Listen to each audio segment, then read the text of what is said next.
দক্ষিণ 24 পরগনা, তার মধ্যে ক্যানিং। ওই ক্যানিং এ আমি সর্বপ্রথম কীর্তন করতে যাই। তা আমার যখনই গাড়িটা গিয়ে দাঁড়ালো, নাবার সঙ্গে সঙ্গেই একটা ছেলে আমার হাত ধরলো। ছেলেটা বাচ্চা ছেলে, ধরে বলল, কাকু তুমি আমাদের বাড়িতে চলো। আমি বলি, দাঁড়া, কমিটির মানুষ আমাকে যেখানে নিয়ে যাবে আমি সেখানে থাকবো না, কাকু আমাদের বাড়িতে চল। ছেলেটা জোর করে টানতে টানতে তার বাড়িতে নিয়ে গেল। চলে গেলাম।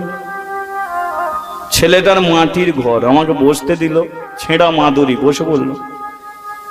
ছেলেটা আমারই কাছে বসে আছে, কোল ছাড়া হচ্ছে না। আমি মনে মনে ভাবছি, ছেলেটা বুঝি অনেক দিনের চেনা, অনেক দিনের চেনা ছেলেটা।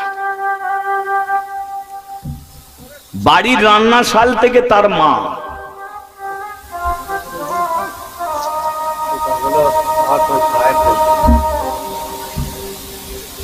রান্নাশাল থেকে তার মা ছেলেটাকে ডাকলো। আমি বলি, কিসের কারণে ডেকেছে দেখা যায়। কিন্তু কি দেখলাম জানেন?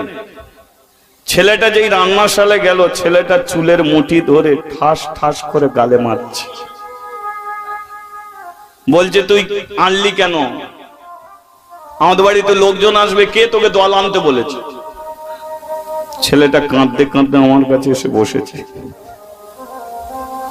আমার মনটা খুব খারাপ হয়ে গেছে।